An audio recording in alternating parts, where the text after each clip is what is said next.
So let me introduce a good leader from the east part of a country, Calcutta. He is Dr. Sudipto Haldar, and having started his career as an academician, like us, he was teaching in the field of now runs a research and development wing of Agrivet Consultancy Private Limited, based organization which provides research and nutrition consultancy to the partners worldwide. Very, very proud. After obtaining his bachelor degree in veterinary science in 1995, Dr. Haldar did his post-graduation from NDRI Karnal and obtained his PhD Animal Nutrition, following which he entered into teaching and research in animal nutrition in the University of Animal and Fishery Science, Calcutta, India. In this role, he was involved in different research funded by national authorities and different corporate organizations. The main area of research was trace minerals and enzymes in livestock and poultry. In the present role as a Director, Research and Development, ACPL, Dr. Haldar licensed to the service seekers who want to test the efficacy of their products under typical tropical climate conditions.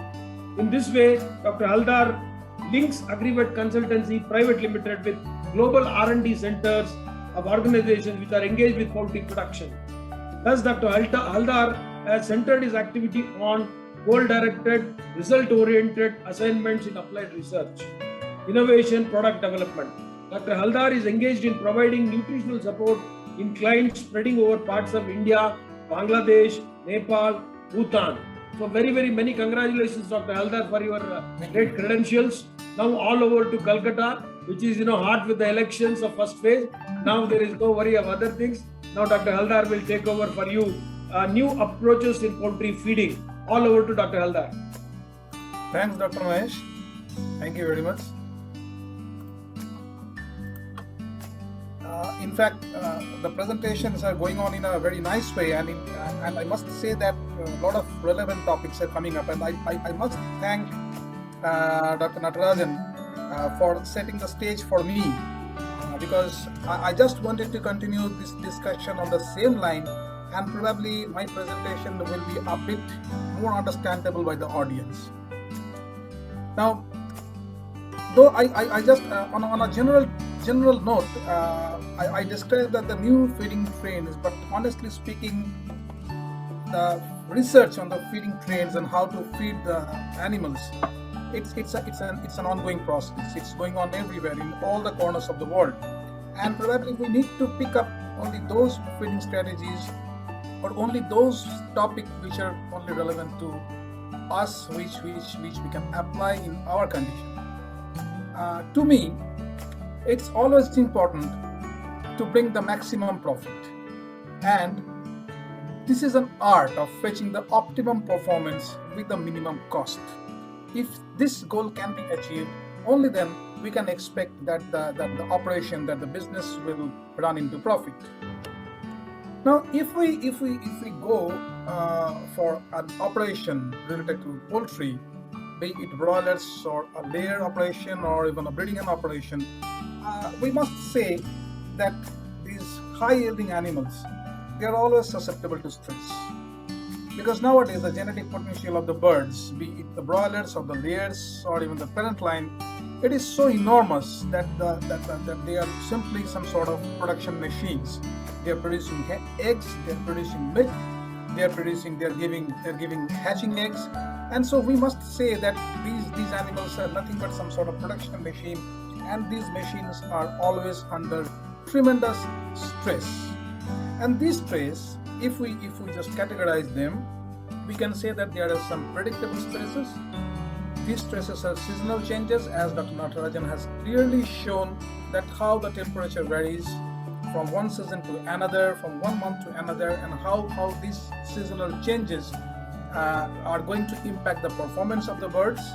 And if these changes are predictable, in that case we can manage them quite easily by means of diet formulation, by feed manufacturing approaches, and some sort of on-farm modulation. So for example, if we find that there is a huge heat stress, then we can adopt something within the farm so that the stress can be minimized. There will be some unpredictable changes. These are sudden disease outbreaks. So sudden disease outbreaks, we cannot predict that when this disease outbreak will take place. But this can be prevented by means of continuous biosecurity vigil and on-farm control of the situation. If a disease outbreak occurs, in that case, we need to take all sorts of precautions, all sorts of preventive measures, and all sorts of therapeutic measures so that the disease does not spread like a fire or does not create a havoc mortality. And there will be another category of stress which is unpredictable, but they are manageable. These are variations in the raw material quality. And probably to manage this unpredictable yet manageable stress, that is the variations in the raw material quality, the formulation approach, the feed mill approach, the quality control laboratory, they have a huge role to play. So I categorize the stress factors, or rather sources of the stress factors, in this simplistic manner. Now, if we combine all these stressor stimulus, which may be, say, in the form of, say, high temperature or low temperature, maybe high or high relative humidity, in the form of, say, huge pathogen loads, mycotoxins present in the feed, or some sort of imbalances in the diet. Finally, all these stress factors converge into development of an oxidative stress within the animal. This oxidative stress, what this oxidative stress is, that I'll come in the subsequent slides. But finally, what I mean to say here, that when this oxidative stress develops, there occurs generation of some sort of reactive oxygen species, ROS. This reactive oxygen species is extremely detrimental. I must say that this is extremely detrimental, and everybody of us should be aware of this reactive oxygen species. It is not only related to the animals, but it is also related to the human beings and any other living species. In case of animals, once this reactive oxygen species develops, it has multi-pronged effect on them. Multi-pronged effect. Difficult to explain that what this reactive oxygen species can do.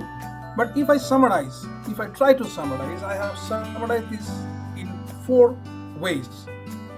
First of all, it affects the performance, feed intake decreases, feed utilization efficiency decreases, and so there is a drop in the body weight. The liver and the kidneys, their functions are affected to a great extent. Their ability to neutralize the toxins, their ability to function properly, all of these factors are affected. Gut health, extremely important. There is a profound effect of this reactive oxygen species on gut health. The gut integrity is compromised, nutrient absorption is compromised, and this facilitates the passage of the bacterial toxins, the passage of the mycotoxins into the bloodstream. This finally leads to septicemia or even toxemia, and this not only affects the performance of the birds, but at the same time it may lead to a huge mortality. And why these things are happening? These things are happening because the immune system gets suppressed. Because of this reactive oxygen species, the immune system gets suppressed, the disease susceptibility increases, the production fluctuates. So this actually shows in summary that how the reactive oxygen species is impacting the animal performance. So our decision should be taken how these reactive oxygen species are being formed and whether we should allow these reactive oxygen species to generate within the body. Let's come to a bit of I should say that the molecular action, that how this reactive oxygen species works and why this is detrimental. Now, when this reactive oxygen species is formed, this is always being formed because you know that despite all our efforts, we cannot prevent the development of the reactive oxygen species. That will be a continuous process. But within the system, there are some automatic defense mechanisms. This automatic defense mechanism, these are mediated by a specific gene which is called as the nuclear reactor F2 gene. This gene is just antagonistic to this inflammatory pathway which is mediated by the nuclear factor kappa B gene. So this NFKB and this NRF2, these two genes are antagonistic in nature. Under normal condition, this NRF2 gene mediated pathway is always taking overhand over this NFKB mediated pathways. As a result, all the stresses, all the reactive oxygen species, they get neutralized. But if a situation arises when the reactive oxygen species is developing at a faster pace. The oxidative stress is too high. In that case, this NFKB pathway, mediated pathway, becomes more conspicuous. They become more powerful, and they just overpower this NRF2 mediated pathway. As a result, the animal starts suffering. We need to keep in mind that when the animal fights with the oxidative stress, it becomes an expensive process. It becomes a hugely expensive process. Initially, when the thermal and the oxidative stress is within the normal level, the production of the free radicals, the reactive oxygen species, doesn't occur, doesn't take place to that extent. Once these reactive oxygen species start forming, the defense mechanism comes into play. The presence of vitamin C, vitamin E, which are a components of the diet and the supplements. Then enzymes like glutathione peroxidase, superoxide dismutase, catalase, they come into play. They scavenge and decompose the free radicals. You let the thermal and the oxidative stress to go further, you will find that all these enzyme systems, their action becomes doubled or trebled. They activate this intracellular defense mechanism, as I said, mediated by the NRF2 gene. Finally, if it fails, then the function of these all defense mechanisms become enormous. So they activate the molecular repair system, which includes apoptosis and removal of the damaged cell. That means when the damage reaches this stage, the damage becomes irreversible. We cannot expect that a dead cell will become alive again. So this is the stage actually where from the performance starts declining and the animals cannot revive again. So objective of our feeding program, objective of our management program should be to restrict the stress within this level so that it does not pass into the active molecular repairing system. If we allow the stress to continue in such a way so that this active molecular repairing system becomes activated, in that case the damage will be irreparable, and we cannot expect that the animals will start performing in the similar way. Now, what actually happens when the reactive oxygen species are formed and when the oxidative stress is there? The main issue is it's a common observation that when there is a thermal stress, the birds do pant a lot. And we generally assume that if panting is there, that means the birds are losing a huge amount of energy. Well, this is true, absolutely true. But silently another process goes on. And this process is, in that condition, the birds try to shift all of their circulation towards the periphery. So the splanchnic circulation gets compromised. Splanchnic circulation means the circulation which actually supplies the inner organs. So the inner organs, they get deprived to some extent of the blood supply or the oxygen supply. And if that happens, in that case, the first organ which is going to be affected is the small intestine. The small intestine is going to be affected the first of all because of this lack of oxygen supply. And there occurs local necrosis. If local necrosis occurs, in that case, the mucosal cells, the mucosal lining, they become damaged. And once they become damaged, there occurs some sort of leak point or the leakage points. And through these leakage points, we can see this is a photoelectron micrograph of these damaged mucosal cells. That when these mucosal cells are damaged, the pathogens, the mycotoxins, the endotoxins, they get access inside the systemic circulation from these damaged mucosal cells. So this is actually the consequence of an extreme thermal stress in case of birds. Now, if we look at this, if we look at this particular graph, we can see that how the performance of the birds varies depending upon the environmental temperature. This environmental temperature, actually, this is recorded for almost 1 year, starting from May 2019 to April 2020. And what we find here, this is the broiler performance, that the body weight increases as the temperature becomes comfortable, and then it starts declining once there is a shift in the summer to winter to summer.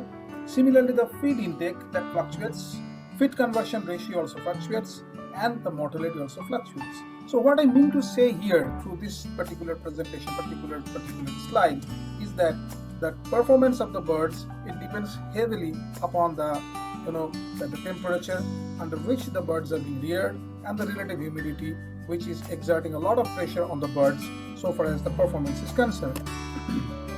So maximizing the genetic potential and the technical efficiency is definitely the key to the profit. Most important point is that optimum production needs adequate feed intake. So if the birds do not consume properly, we cannot expect that the genetic potential can be exploited to the fullest extent. The point is, it is not always true that if we feed the birds in excess, that will give us more profit in terms of productivity. So we need to feed just optimal. Feeding in excess is as detrimental as feeding less, because if we feed excess, that needs to be metabolized by the birds, and that metabolism consumes some of the nutrients, and the excretion of those metabolites, they also consume some nutrients. So we need to understand that what the birds need and how optimally we can feed these birds instead of feeding them either excess or feeding them in lesser quantity. This is an extremely important presentation which will explain that how we generally plan feeding the birds and how we feed our birds. So considering the broilers, if we put the age on the x-axis and the nutrient requirements on the y-axis, this red line actually indicates that the level of energy we generally feed to the birds from day 0 till the harvest.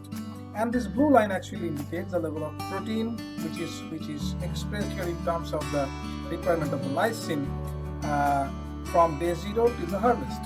Now here, these parallel lines, they actually indicate the stage of underfeeding, and the vertical lines, they actually indicate the stages of overfeeding. Now you see here that energy during the initial phase is being underfed.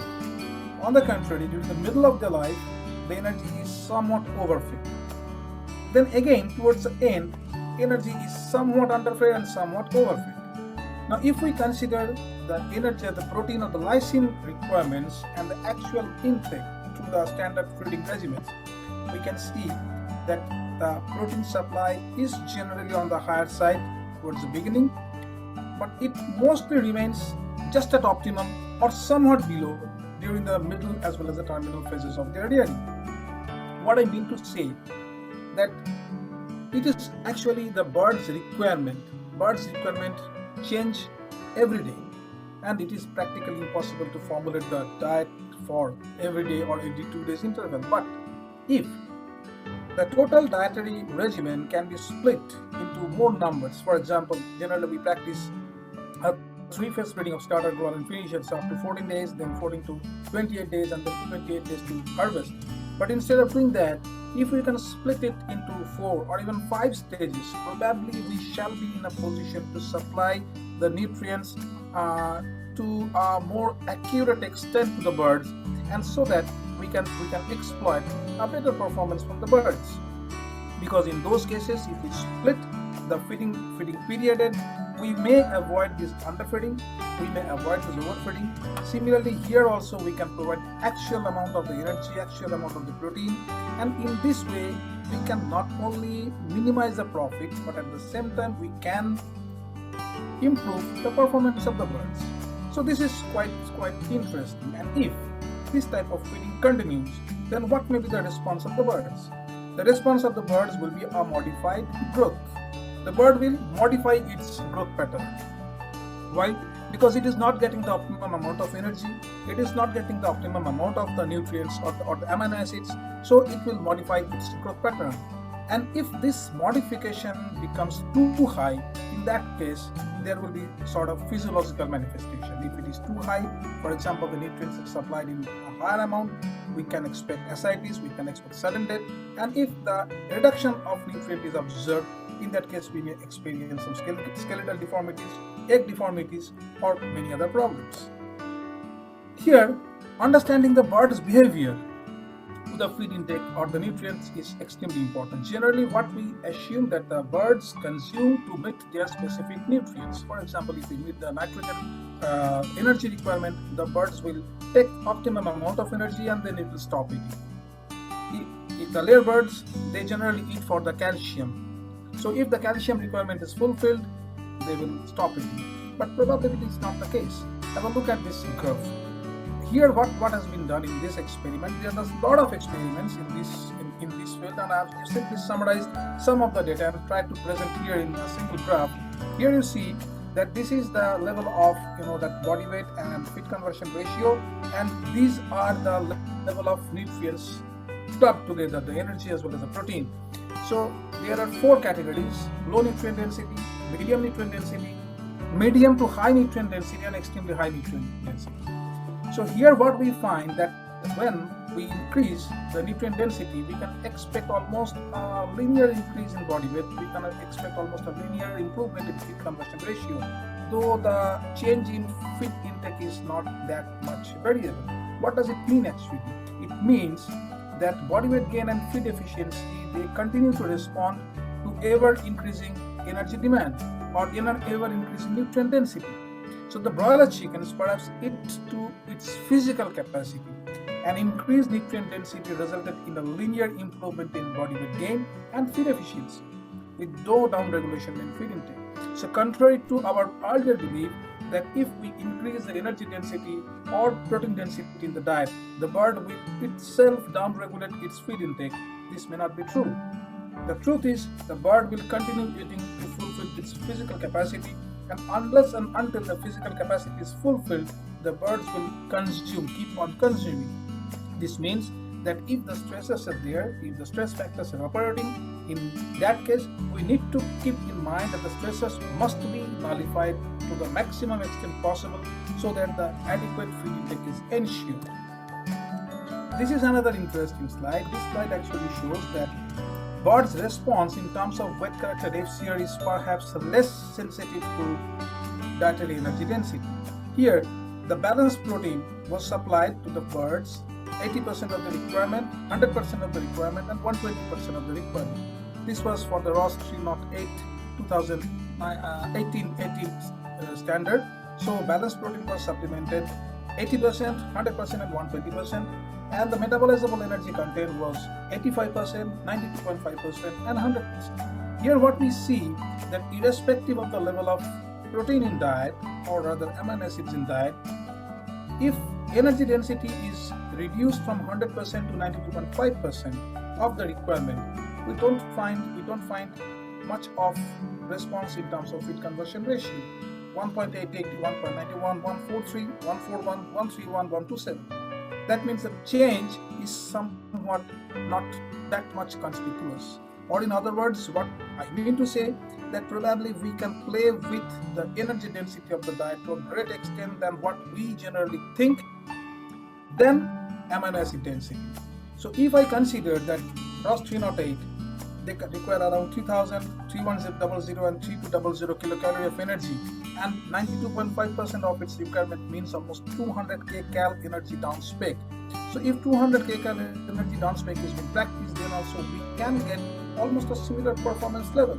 It's really difficult to understand, it's really difficult to believe in fact, but there are a lot of studies, there are a lot of research conducted in this regard which says that probably it's more important to pay attention towards the amino acid density of the diet than the energy density, what we think actually. So in this regard, it's important to have an idea about the amino acid ratio. This is a very, very common ratios. It was started with late Baker et al. In 1996. Then number of ratios are developed. Evonik has given one ratio, Tillman has given one ratio, then there are Cobb ratios.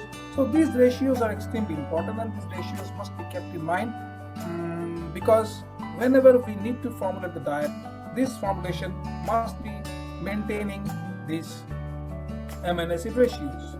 Why this is important? Because maintaining these amino acid ratios are extremely important. For example, take the example of 309. 309 is an essential amino acid.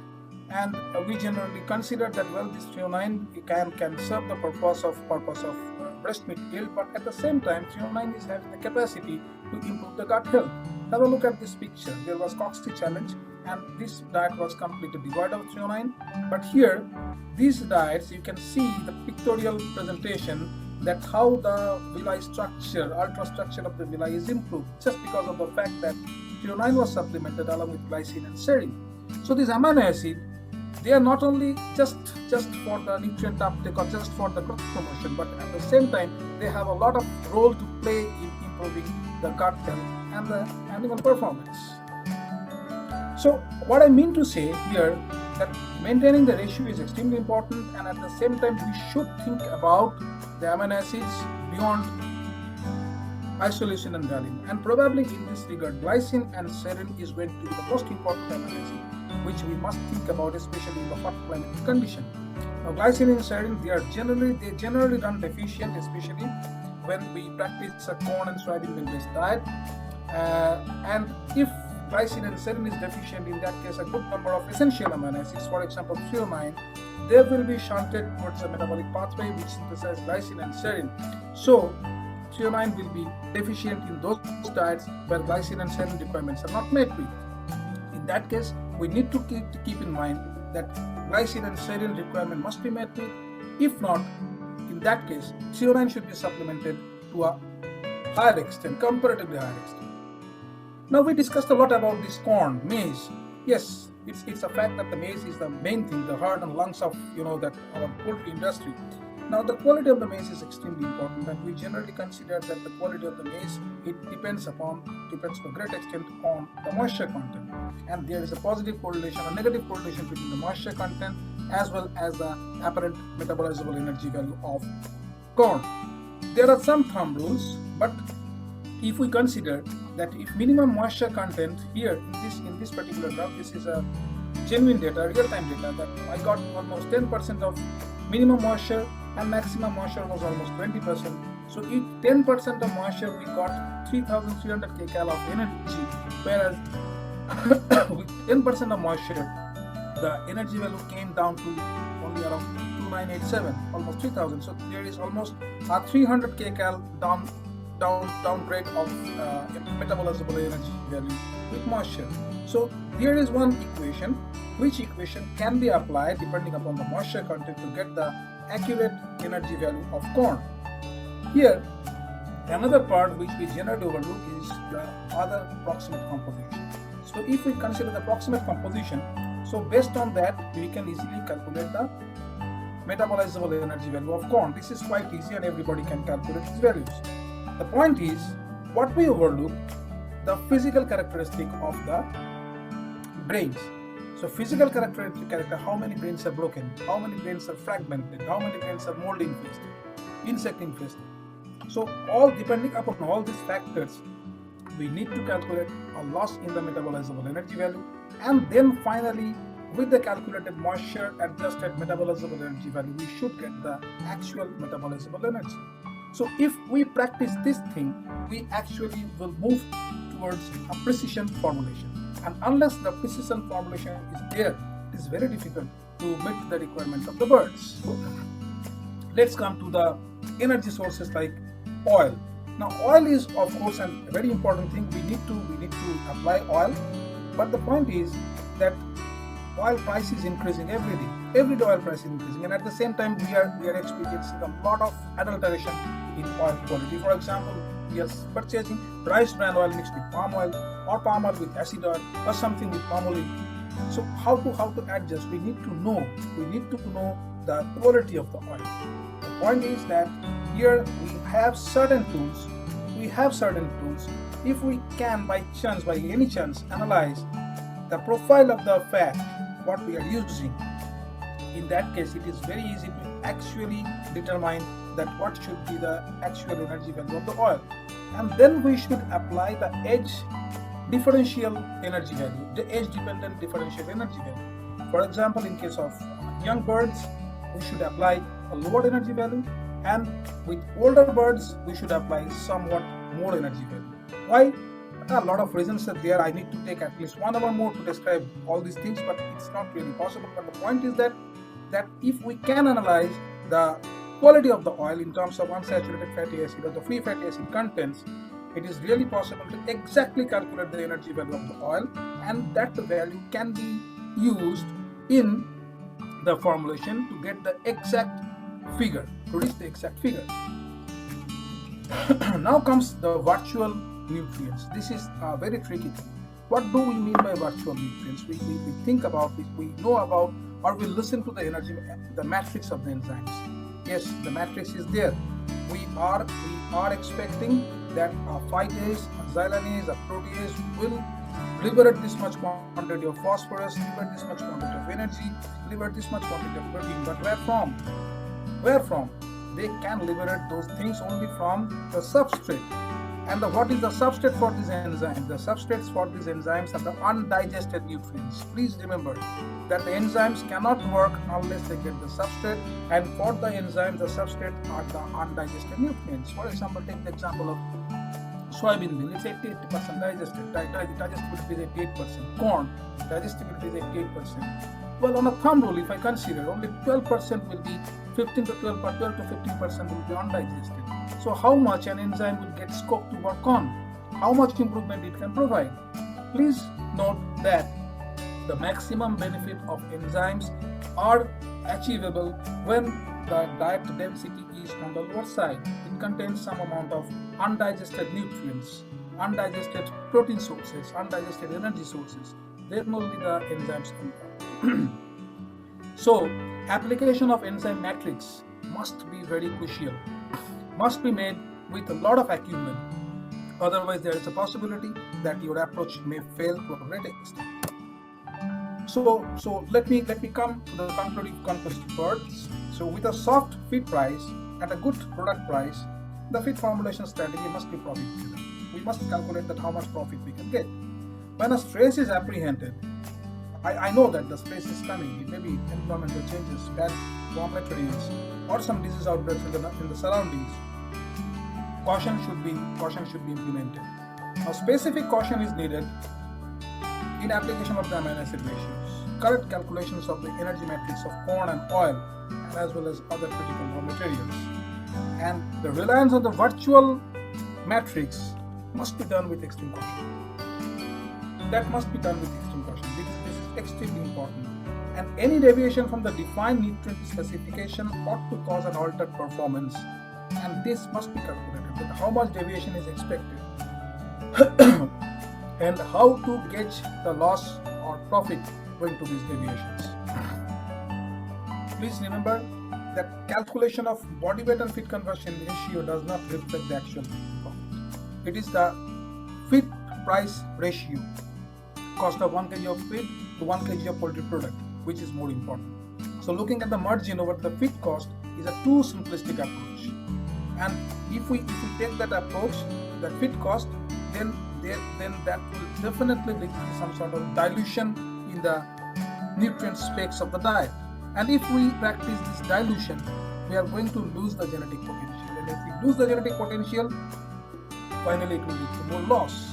So enhancing the technical efficiency is the only way out in critical conditions where feeding is a part of a comprehensive system. Feeding is a part of a comprehensive system. It involves the management, it involves the supply chain, it involves the post-sale processing, everything. And the output to input ratio from a single house is more important than the body weight and feed conversion values. Okay, thank you very much.